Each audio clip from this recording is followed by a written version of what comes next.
In this exercise, I'm going to show you how a smart object inside of Photoshop affords us instant access to all of our dynamic effects inside of Illustrator.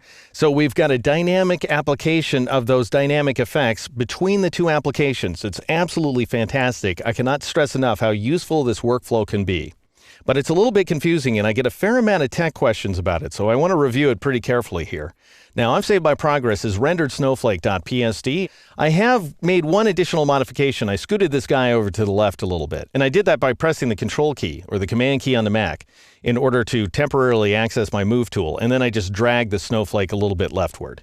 Anyway, I just wanted you to know I did something off screen. All right, so now let's imagine that I think these little branches here are too close to each other, and they're too far away from the main leaves that are associated with that stalk, what I'm calling the trunk of the snowflake. And so I want to adjust the positioning a little bit inside Illustrator.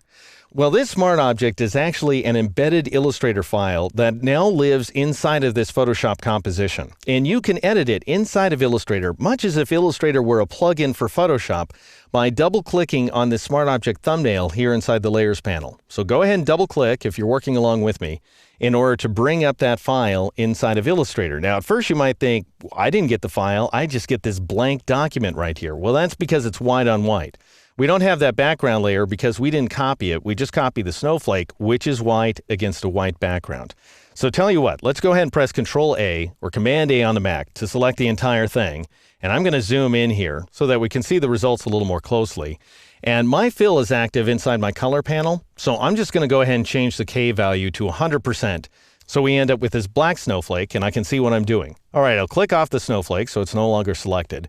And I'll grab my wide arrow tool from the toolbox. I can press the A key, of course. And I'm going to press the Alt key or the Option key on the Mac and marquee around this area like so in order to select all of the paths that are associated with that branch. And by the way, there are 5 paths in all. If you want to make sure you're selecting exactly what you're supposed to select, then you could twirl open the snowflake layer, twirl open the big flake group, and then scroll down a little bit and you'll see that all 4 small leaves are meatballed as well as the branch. And they're right in a row there inside the Layers panel.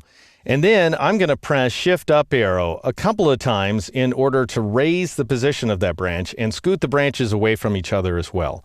And we end up with this effect here. And that's it. That's all I want to do. Now, at this point, I want to update that smart object inside of Photoshop. How do I go about doing it? Well, the way you don't do it, this is where people get tricked up because there is not a linked file. You cannot have a linked file on your hard drive, for example, that's linked into Photoshop. You have to save back to the Photoshop image itself, back into the Photoshop composition. You don't do that by choosing the Save As command. Please do not choose Save As. If you do that, you'll break the link between your illustration and Photoshop. Instead, you choose the Save command.